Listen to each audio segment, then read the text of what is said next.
네, 할렐루야 반갑습니다. 우리 옆에 있는 분들과 함께 인사 나누겠습니다. 봄이 왔습니다. 우리 인사 한번 나누겠습니다.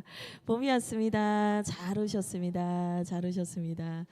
네, 잘 오셨습니다. 어, 제 헤어스타일을 보니까 봄이 온 것 같죠? 사연이 있습니다. 예, 제가 이 동네에 제가 이렇게 소개를 받아서 가게 된 미용실이 있는데 원장님께서 목사님 이번에 앞머리 한번 잘라보시면 어떠세요? 그러시는 거예요. 그래서 네, 뭐 예쁘게 해주세요. 그랬더니 이렇게 딱 자르셨는데 너무 짧게 잘린 거예요. 그래서 제가 이제 저도 놀라고 그분도 놀라셨어요.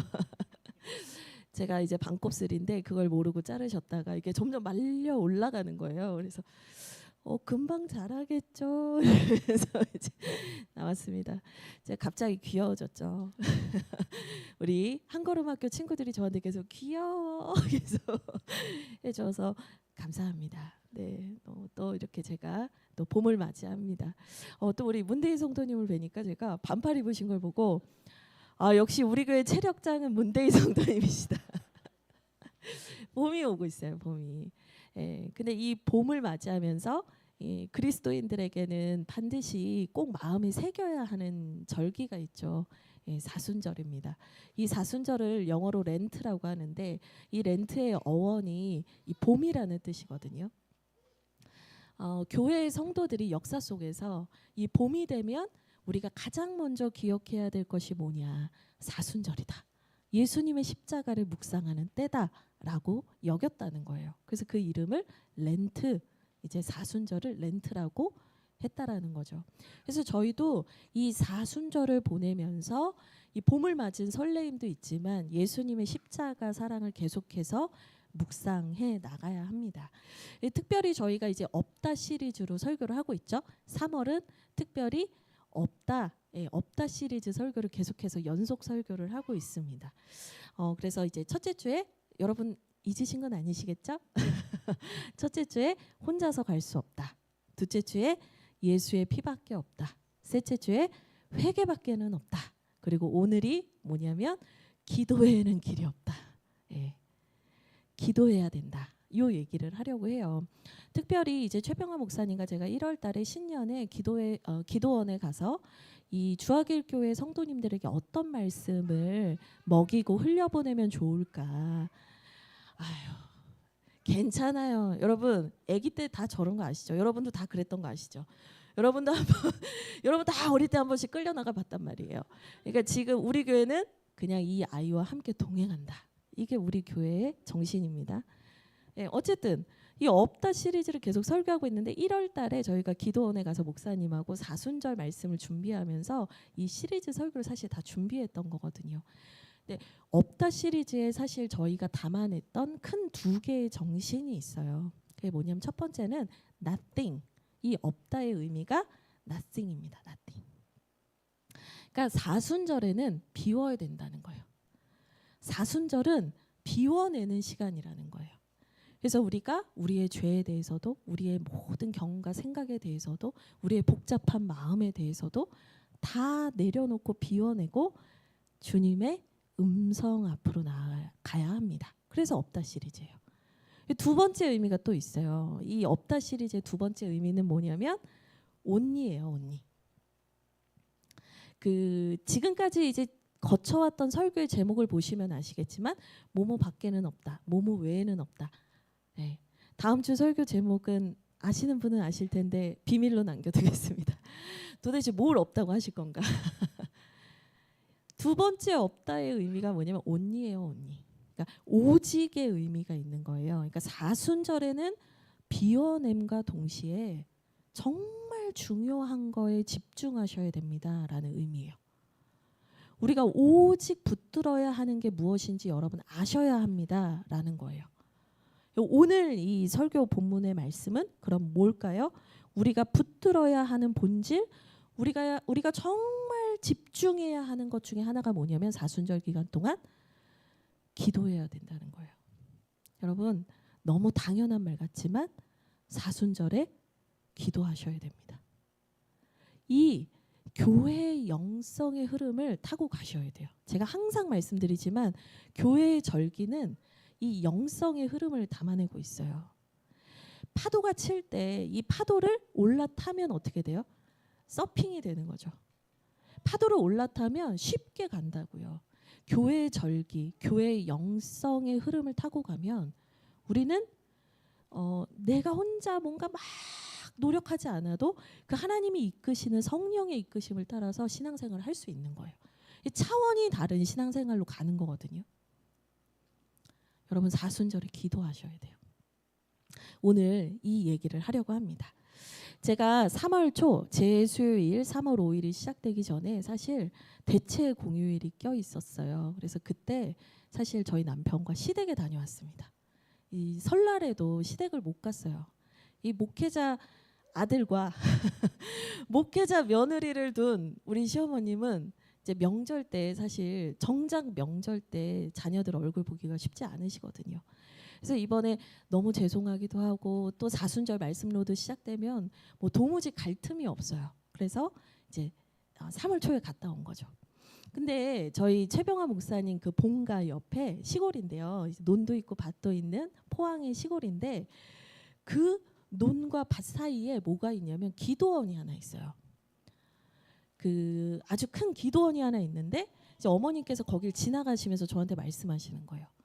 아가, 여기가 옛날에는 진짜 유명한 기도원이었어. 그래서 사람들이 진짜 많이 왔거든. 그래서 3.1절 막 이런 공휴일이 되면 사람들이 막 가득가득 찰 정도로 이 기도원에 사람이 많았는데 이제 저희가 간 게 대체 공휴일이니까 3.1절에 간 거잖아요. 근데 휑한 거예요. 어머니가 그 얘기를 하시더라고요. 요즘 사람들은 정말 기도를 하지 않는 것 같아. 예전처럼 하나님을 찾지를 않는 것 같아. 이 얘기를 하시더라고요. 근데 그걸 이제 저희들끼리 그냥 말로만 하다가 이 막상 이 기도원이 텅 빈 거를 보니까 그 생각을 절감하게 되더라고요. 예전에는 정말 하나님을 가까이 하고 많이 찾았거든요. 요즘 많은 분들이 바쁘다고도 많이 하시고요. 또 많이 어렵다고도 하시고요. 사는 게 힘들다고 많이 얘기하세요. 근데 하나님을 찾는 건 더 없어지고 있는 것 같아요. 예전에 제가 겪었던 제일 충격적인 경제 불황은 IMF라는 거였어요. 제가 대학을 다닐 때 이 IMF로 인해서 집이 다 망해서 정말 친구들하고 같이 밥을 먹을 때 저희는 어떻게 먹었냐면 1,500원짜리 학식이 있는데 참치 비빔밥 같은 거 한두 개 시켜가지고 서너 명이 나눠 먹었어요. 근데 왜냐면 그때 당시에는 집마다 안 망한 집이 없고 집마다 안 어려운 집이 없었거든요. 진짜 1,500원짜리 밥을 시켜가지고 막 공깃밥만 추가해가지고 계속 먹는 거예요. 제가 섬겼던 그 캠퍼스 당시에 섬겼던 선교단체 이름이 IVF거든요. 여러분 2단과 구분하셔야 돼요. 2단은 IYF, 정식 선교단체는 IVF인데 저희가 뭐라고 했냐면 아이 배고파라고 했었어요. 저희 애칭을. 우리는 왜 다 가난한 애들밖에 없어 막 이러면서. 근데 여러분 얼마나 열심히 기도했는 줄 아세요? 저희 진짜 나무 기둥뿌리 뽑을 때까지 기도해야 된다고 2-3시간씩 3-4시간씩 집회를 하고도 밤 12시가 넘어도 기도실에서 사람들이 떠나지를 않았었어요. 정말 그렇게 기도했거든요. 그렇게 생각을 해보면 어렵다고 힘들다고 사는 게 팍팍해서 기도를 안 하는 것 같진 않아요. 저의 고민이에요. 그러면 오늘날 왜 많은 사람들은 기도하지 않을까? 기도의 중요성을 말하는 오늘 본문을 보면서 사실은 이제 이 본문의 내용은 우리가 이제 같이 읽어볼 텐데 이 기도의 중요성을 말하는 본문을 보면서 우리가 왜 기도하지 않고 있는가 그 얘기를 사실 저는 오늘 좀 나눠보고 싶어요. 자, 우리 함께 오늘 하나님께서 우리에게 주신 본문을 좀 읽겠습니다. 9장 14절부터 29절까지예요. 본문이 좀 길죠? 그런데 좀 읽어야 이 내용 좀 이해가 됩니다. 그래서 저와 여러분이 교독하고 마지막 절은 함께 읽도록 하겠습니다. 제가 먼저 읽겠습니다. 이에 그들이 제자들에게 와서 보니 큰 무리가 그들을 둘러싸고 서기관들이 그들과 더불어 변론하고 있더라. 온 무리가 곧 예수를 보고 매우 놀라며 달려와 문안하거늘 예수께서 물으시되 너희가 무엇을 그들과 변론하느냐. 무리 중에 하나가 대답하되 선생님, 말 못하게 귀신 들린 내 아들을 선생님께 데려왔나이다. 귀신이 어디서든지 그를 잡으면 거꾸러져 거품을 흘리며 이를 갈며 그리고 팔이 해지는지라. 내가 선생님의 제자들에게 내쫓아 달라 하였으나 그들이 능히 하지 못하더이다. 대답하여 이르시되 믿음이 없는 세대여, 내가 얼마나 너희와 함께 있으며 얼마나 너희에게 참으리요. 그를 내게로 데려오라 하시매 이에 데리고 오니 귀신이 예수를 보고 곧 그 아이로 심히 경련을 일으키게 하는지라. 그가 땅에 엎드러져 구르며 거품을 흘리더라. 예수께서 그 아버지에게 물으시되 언제부터 이렇게 되었느냐 하시니 이르되 어릴 때부터니이다. 귀신이 그를 죽이려고 불과 물에 자주 던졌나이다.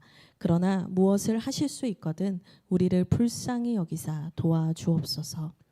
예수께서 이르시되 할 수 있거든이 무슨 말이냐, 믿는 자에게는 능히 하지 못할 일이 없느니라 하시니 곧 그 아이의 아버지가 소리를 질러 이르되 내가 믿나이다. 나의 믿음 없는 것을 도와주소서 하더라. 예수께서 무리와 달려와 보이는 것을 보시고 그 더러운 귀신을 꾸짖어 이르시되 말 못하고 못 듣는 귀신아, 내가 내게 명하노니 그 아이에게서 나오고 다시 들어가지 말라 하시매 귀신이 소리 지르며 아이로 심히 경련을 일으키게 하고 나가니 그 아이가 죽은 것 같이 되어 많은 사람이 말하기를 죽었다 하나. 예수께서 그 손을 잡아 일으키시니 이에 일어서니라. 집에 들어가심에 제자들이 조용히 묻자오되 우리는 어찌하여 능히 그 귀신을 쫓아내지 못하였나이까. 함께 읽겠습니다. 시작.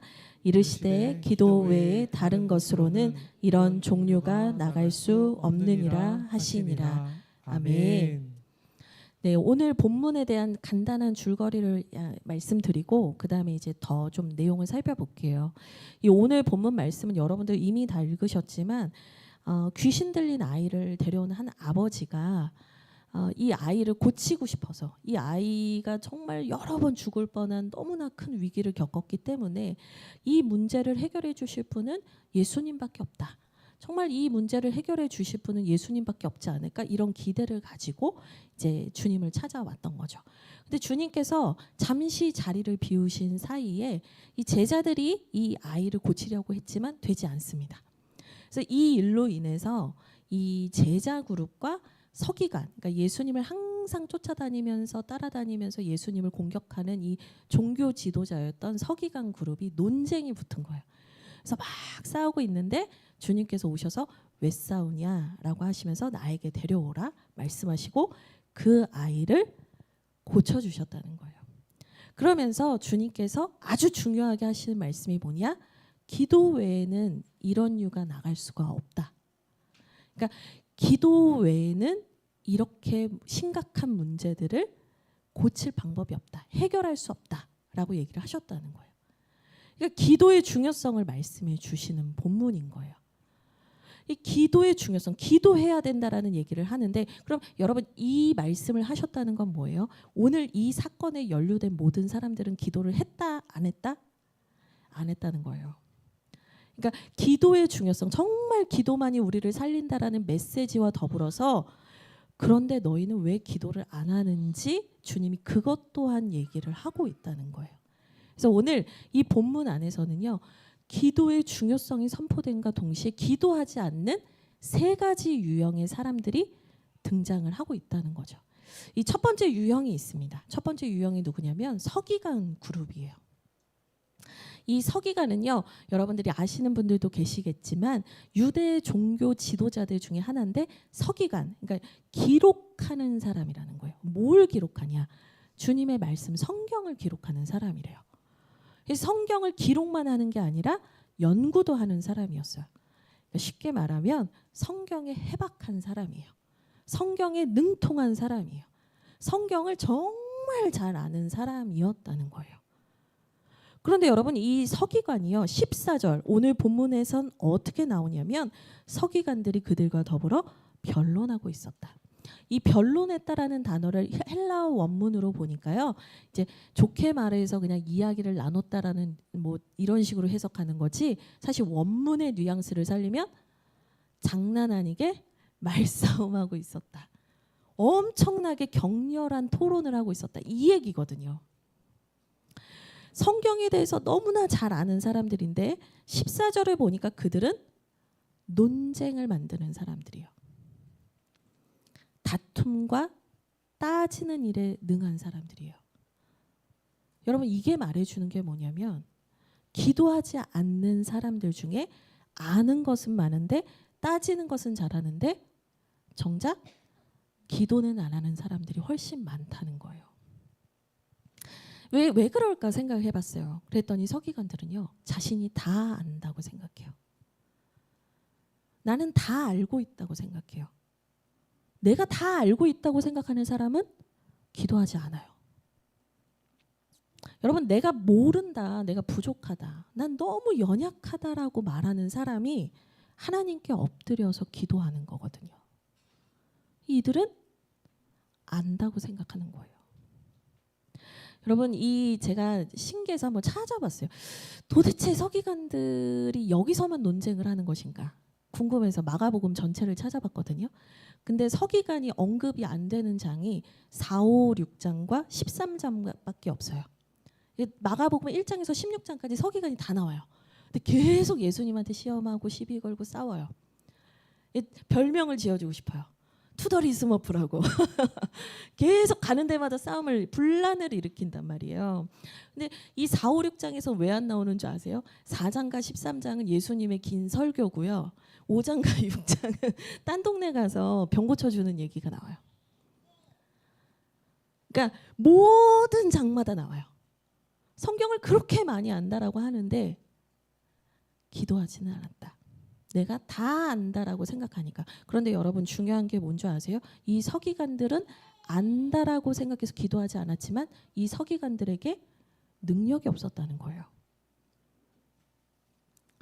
여러분, 귀신 들린 아이를 이 아버지가 데리고 왔는데 제자들이 못 고쳤으면 서기관들이라도 고쳐주면 되는 거잖아요.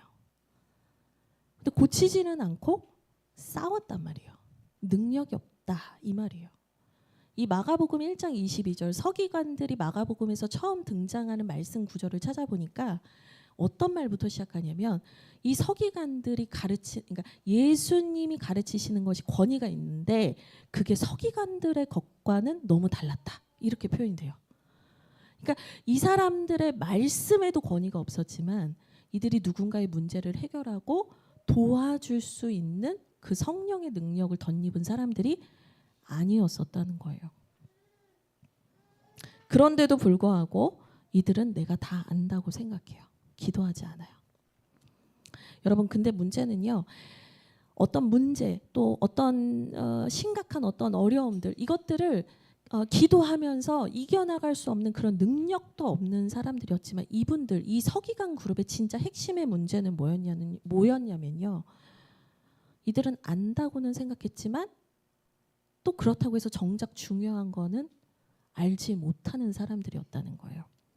영적인 깨달음이 없는 사람들이었다라는 거예요. 그걸 제가 성경에서 찾았습니다. 9장 11절에서 13절인데요. 여러분, 성경이 있는 분들은 보시고 또 제가 자막을 준비해 달라고 했습니다. 우리 같이 11절에서 13절 같이 한번 읽어보겠습니다. 시작. 이에 예수께 묻자와 이르되 어찌하여 서기관들이 엘리야가 먼저 와야 하리라 하나이까. 이르시되 엘리야가 과연 먼저 와서 모든 것을 회복하거니와 어찌 인자에 대하여 기록하기를 많은 고난을 받고 멸시를 당하리라 하였느냐. 그러나 내가 너희에게 이르노니 엘리야가 왔으되 기록된 바와 같이 사람들이 함부로 대우하였느니라 하시니라. 아멘. 지금 이 상황이 뭐냐면 예수님께서 제자 3명, 베드로, 야고보, 요한 3명, 이제 보통 이제 우리가 수제자 뭐 이렇게 말하기도 합니다. 이 3명을 데리고 예수님께서 이 변화산에 올라가셨던 사건을 앞에 사실 기록하고 있거든요. 예수님께서 그곳에서 하나님의 아들이심을 보여주세요. 신성한 모습으로 변하시고 엘리야와 모세와 대화하는 것을 제자들이 목격을 해요. 이거 너무 충격을 받아요. 너무 놀라운 일을 보니까. 이게 되게 이제 우리로 치면은 정말 기도원 가서 은혜 많이 받고 내려온 거예요. 신비로운 일을 체험할 정도 은혜를 많이 받고 온 거죠. 그러니까 이 제자들이 묻는 거예요. 사실 이제 우리가 이런 영적인 경험은 했지만 사람들이 볼 때는 또 그들이 살아가는 팔레스타인 땅에서는 서기관들이 훨씬 더 성경을 많이 알고 탁월한 것처럼 보여졌었거든요. 그러니까 11절에 제자들이 무슨 얘기를 갑자기 묻냐면 서기관들은 엘리야가 먼저 와야 한다라고 말하던데요. 이 얘기를 갑자기 꺼내는 거예요. 그러니까 서기관들이 했던 이야기를 꺼내면서 이제 이 제자들이 이 얘기를 꺼내는 이유는 뭐겠어요? 내가 모르는 걸 서기관들은 말하고 있더라. 근데 그게 정말 맞아요, 예수님? 이제 묻는 거예요. 근데 예수님께서 뭐라고 하세요? 이르시되 12절 엘리야가 과연 먼저 와서 모든 것을 회복하고 그 다음에 인자가 고난받게 되는 것을 어찌 모르냐, 이 뉘앙스로 얘기를 하고 계시는 거거든요. 그럼 여러분 이 엘리야는 누구냐면 사실은 세례 요한을 말해요. 근데 중요한 거 12절에 보면은 인자에 대하여 기록하기를 13절 기록된 바와 같이 이게 성경에 있는 말씀을 가지고 서기관들이 말했는데 예수님의 답변도 뭘 가지고 얘기하시는 거예요? 기록된 바와 같이, 기록한 거와 같이. 그 성경을 서기관들보다 더 잘 아시는 주님께서 성경에 대한 얘기를 성경으로 답변을 해주시는데 예수님이 이 답변을 해주시면서 말씀하시는 뉘앙스는 뭐냐면 그들이 엘리야가 먼저 와야 된다고. 그러니까 메시아의 길을 예비하는 사람들이 먼저 와야 된다라고 아는 척하면서 그렇게 얘기했지만 그들은 왜 이미 와 있는 메시아 인자인 나는 몰라본다냐 그 얘기하시는 거예요. 그러면서 정작 엘리야가 중요하다. 이 말라기 마지막에 나와 있는 4장 5절에서 6절 말씀 때문에 세례 요한을 이 엘리야와 같은 사람이라고 표시를 하는 거거든요. 이 9절은 읽진 않을게요. 그냥 띄어만 주세요. 이 말라기 구약이 끝날 때 하나님께서 이제 하나님의 메시아를 보내기 전에 선지자 엘리야와 같은 자를 내가 너희한테 보낼 거다라고 약속을 하셨었거든요. 그러니까 이제 서기관들은 그 엘리야가 와야 메시아가 와 이 생각을 하고 있었던 거예요. 근데 예수님 말씀하시는 건 뭐예요? 근데 정작 얘네는 메시아인 내가 왔는데 왜 몰라보냐. 그리고 엘리야가 그렇게 중요하다라고 말했으면서 정작 13절에 그들은 엘리야가 왔는데 왜 함부로 대했냐 라고 얘기를 하거든요. 마태복음 17장 13절에 보면 제자들이 그 엘리야를 세례 요한을 가리키는 말이었다는 걸 제자들도 깨닫는데 서기관들은 몰랐다는 거예요.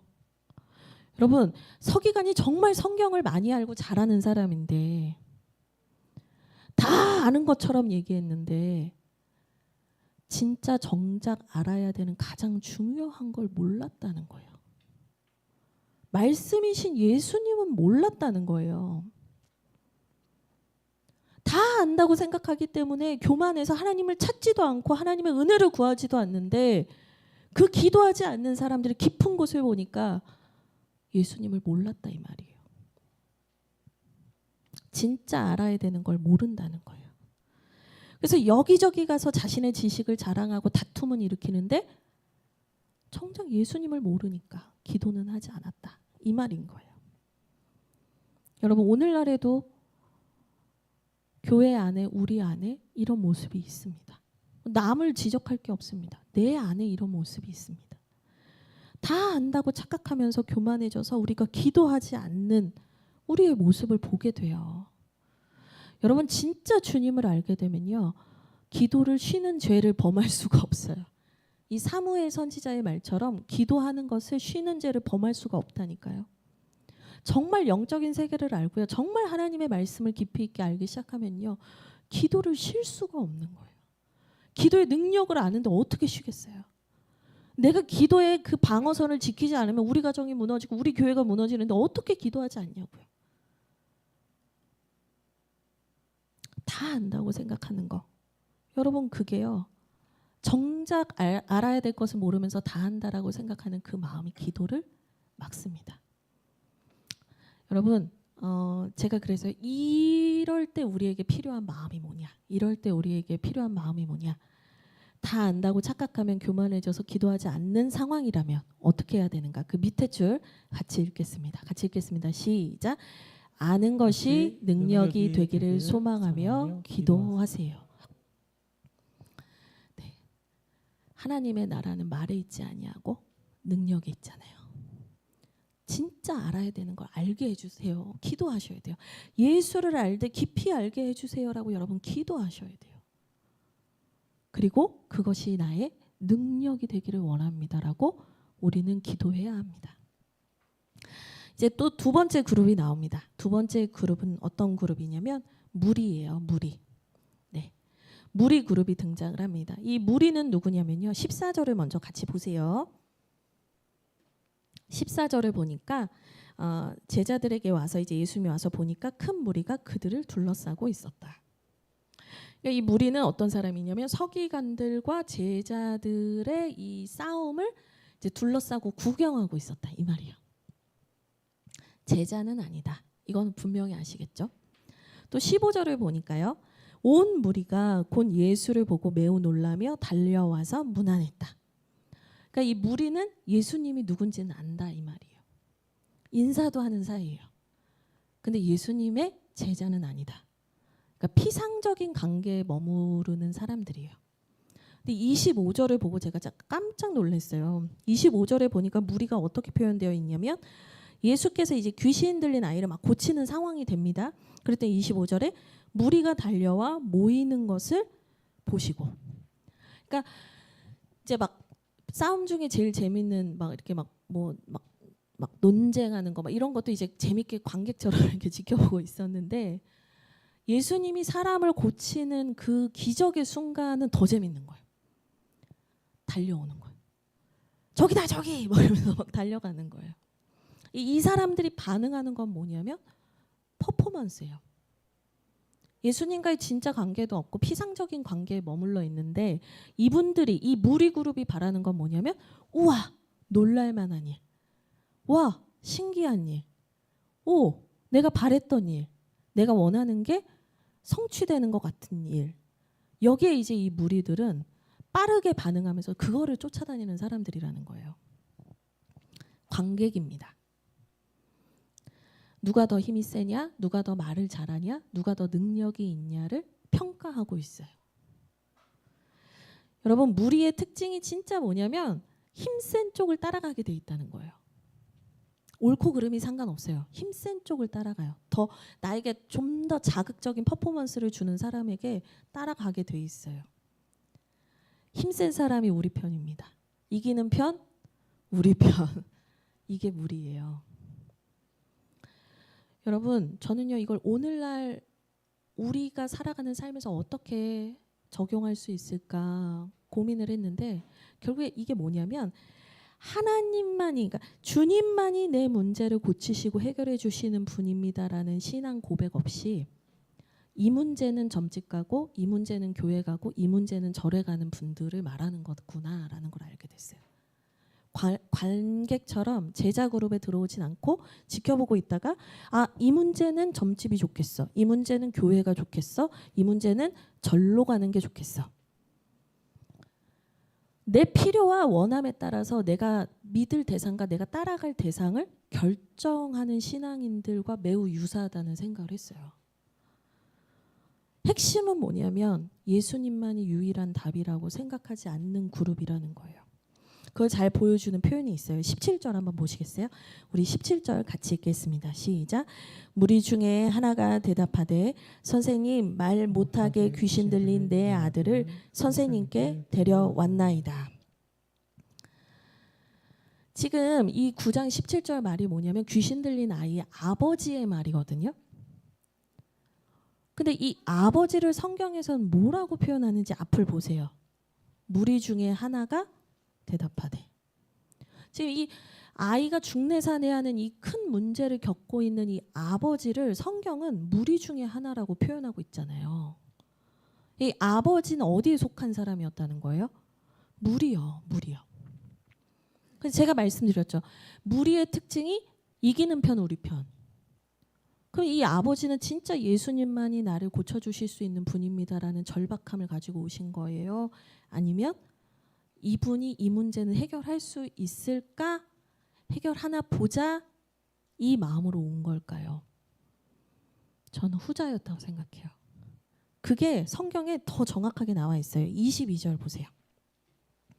22절 같이 읽겠습니다. 시작. 귀신이 그를 죽이려고 불과 물에 자주 던졌나이다. 그러나 무엇을 하실 수 있거든 우리를 불쌍히 여기사 도와주옵소서. 이 아버지의 말이거든요.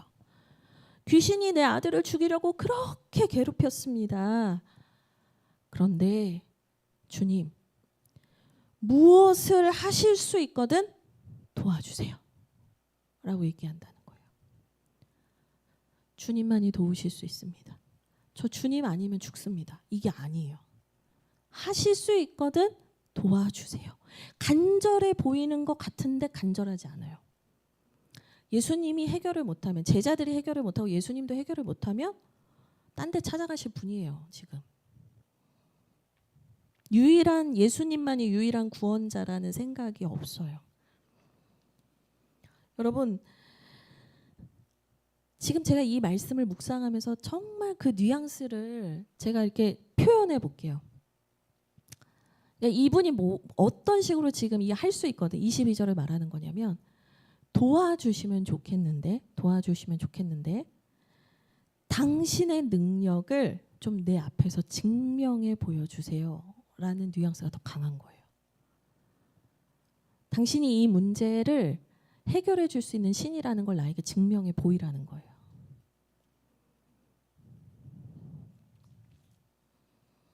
나에게 도움을 주는 신이 나의 신입니다. 사실은 이 불신앙이 섞여 있는 거예요. 우리도 근데 힘들고 어려울 때 이렇게 기도할 때 많지 않으세요? 도와달라고 주님께 찾아와서 기도는 하고 있는데 당신의 능력을 좀 나에게 증명해 보여주세요. 그럼 제가 믿을게요. 여러분, 이건 무리예요. 관객이란 말이에요. 이건 기도가 아니에요. 그래서 주님이 이 아버지를 꾸짖어요.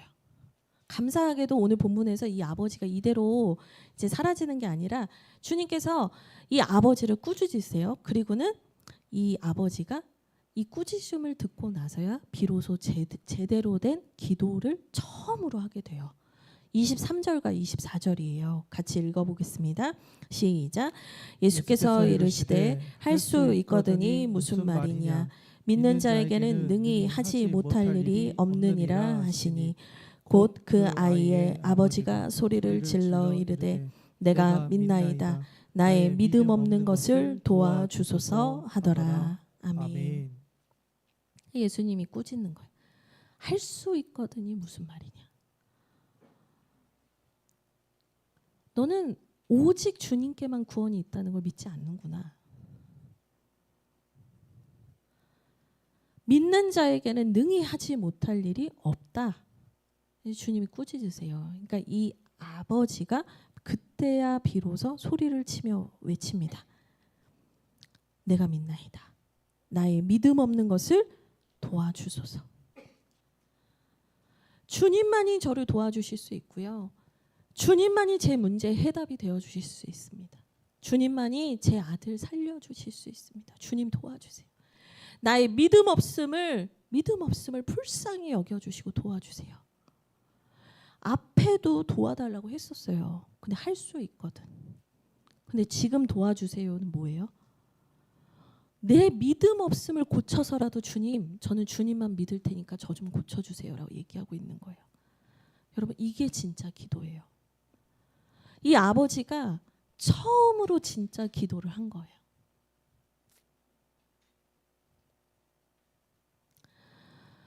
여러분, 무리는 계속해서 힘센 사람들을 쫓아다닙니다. 그런데 여러분, 무리가 아니라 이 아버지의 기도가 여러분의 기도가 되기를 주님의 이름으로 축복드립니다. 네, 아멘. 우리 마지막으로 좀 이렇게 덥죠? 왜 히타를 킨 줄 알았어요. 덥네. 네, 세 번째 그룹입니다. 이 세 번째 그룹은 여러분이 아시겠지만 제자 그룹이에요. 아까 제가 말씀드린 것처럼 변화산에 예수님과 베드로와 요한, 야고보가 올라갔으니까 이제 뭐 그 외에 제자들도 있었을 수 있겠으나 우리가 잘 아는 12제자 중에서 9명이 남아 있었던 거죠. 그 9명을 말하는 겁니다. 이 제자 그룹은요. 어떻게 묘사되는지 다시 본문을 보시죠. 14절입니다. 14절을 보니 이들은 서기관들과 더불어 변론하고 있었다. 이 얘기를 합니다. 목사님 이 얘기 지금 벌써 세무리 다 보고 있어요. 그러니까 세무리가 다 묘사된 게 14절이에요. 근데 여러분 제자들이 이 서기관들과 변론하고 있었다는 건 놀라운 일이에요. 왜냐하면 제자들은 그동안 서기관들과 이렇게 맞짱을 뜰 수 없는 실력이었어요. 무식했어요. 아는 게 없었어요. 그래서 마가복음 전체 앞을 쭉 보면 이 9장 전까지의 내용을 보면 서기관들은 다 누구랑 싸우냐면 예수님하고만 싸워요. 그러니까 제자는 뭐 이렇게 같이 이렇게 싸워볼 이런 그 뭐라죠? 그 건투나 이런 데서 뭐라죠? 체급? 네, 체급이 맞지 않는. 근데 제자들이 변론을 하네요. 이제 배운 거예요. 맞짱을 떠볼 수 있는 물맷돌 5개를 쥔 거예요.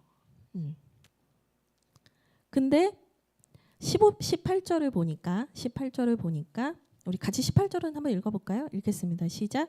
귀신이 어디서든지 그를 잡으면 거꾸러져 거품을 흘리며 이를 갈며 그리고 파리에 지는지라 내가 선생님의 제자들에게 내쫓아 달라 하였으나 그들이 능히 하지 못하더이다.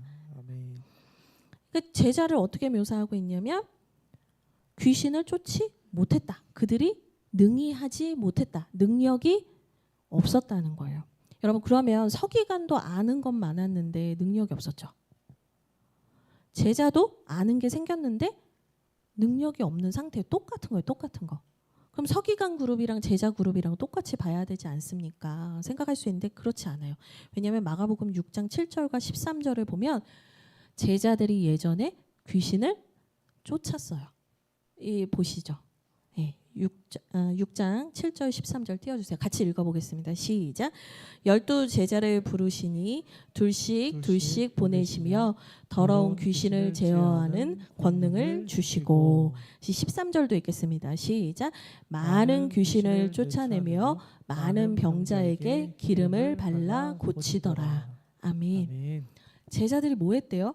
귀신을 쫓았었대요. 그러니까 능력이 있었었다는 거예요.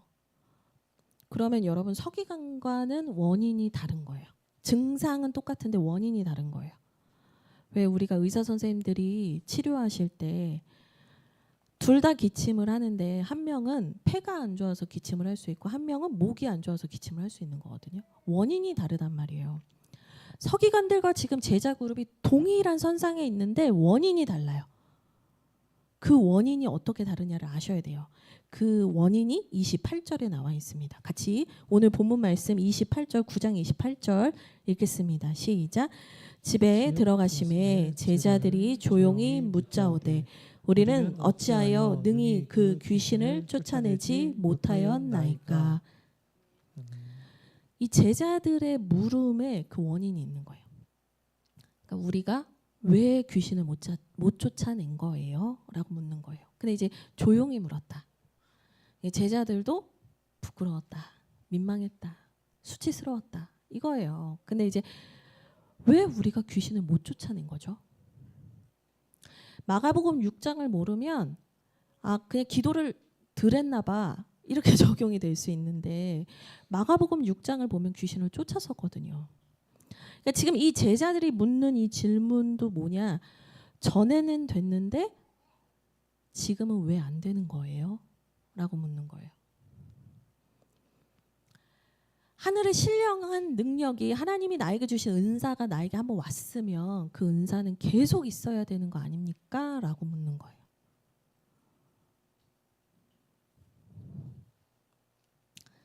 여러분, 하나님의 능력을 내가 소유할 수 있다고 믿고 있었다는 거예요. 여러분, 하나님의 능력을 내가 소유할 수 있습니까? 하나님의 능력이 내게 됩니까?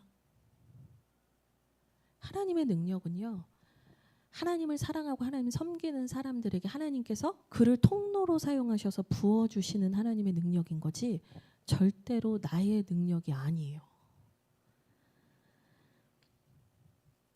그런데 이걸 내가 소유할 수 있다고 믿는 순간부터요, 사람들은요, 하나님을 찾을 이유가 없는 거예요.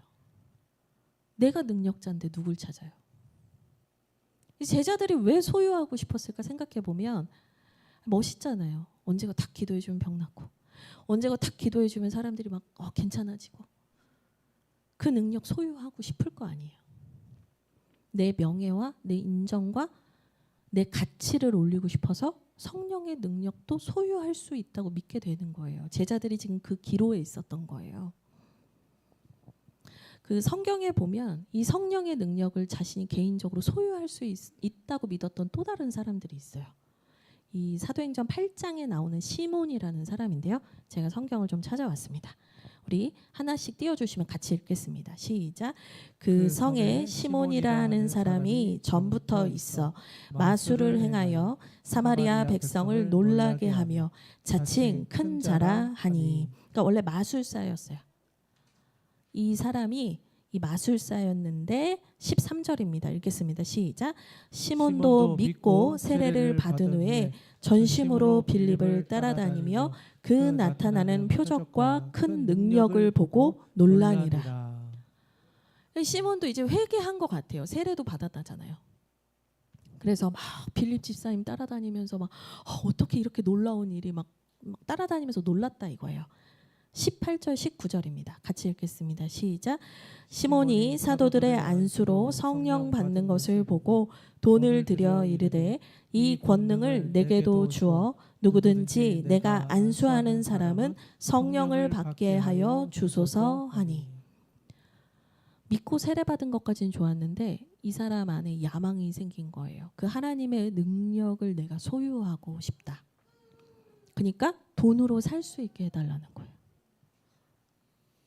여러분, 이 마음이요, 뭐 옛날 옛적에 시몬이라는 사람이 그랬대. 제자들도 이 유혹에 넘어갈 뻔했대가 아니라 사실 오늘날 우리에게도 이런 유혹이 있단 말이죠. 내가 하나님의 능력을 소유하고 있는 사람이니 나한테 잘 보이면 내가 그 능력으로 너를 도와줄게. 여러분, 이단 교주예요. 절대로 그런 게 없어요.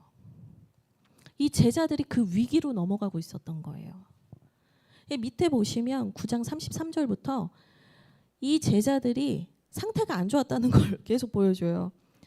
33절에 길에서 또 토론했다. 토론이 아니에요. 논쟁한 거예요. 34절에 누가 크냐 하고 쟁론했다.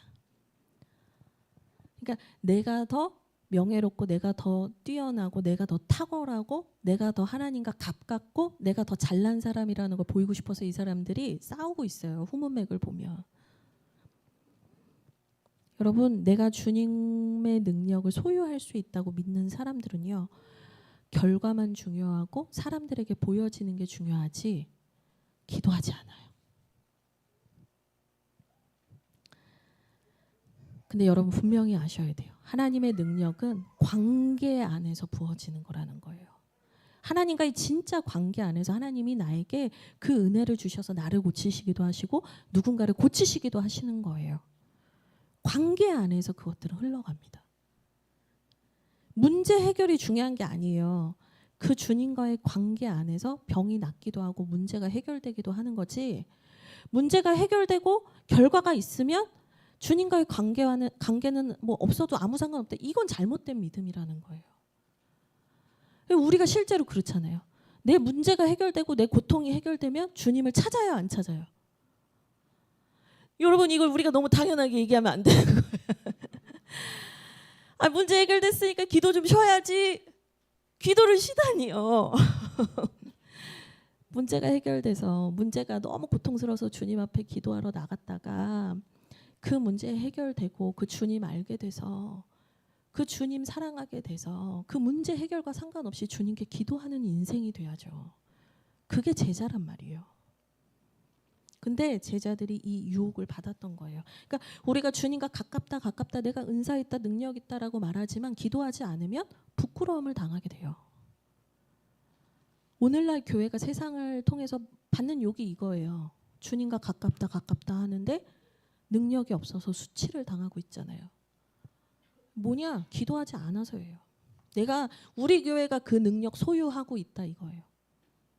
우리 교회 그런 능력 없어요. 주님께 능력이 있죠.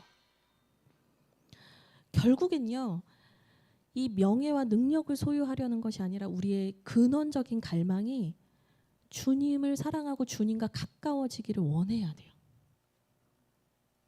그냥 진짜 근원적으로 우리가 기도하는 이유가 주님을 더 알고 친밀해지고 주님을 사랑하고 싶은 마음이어야 돼요.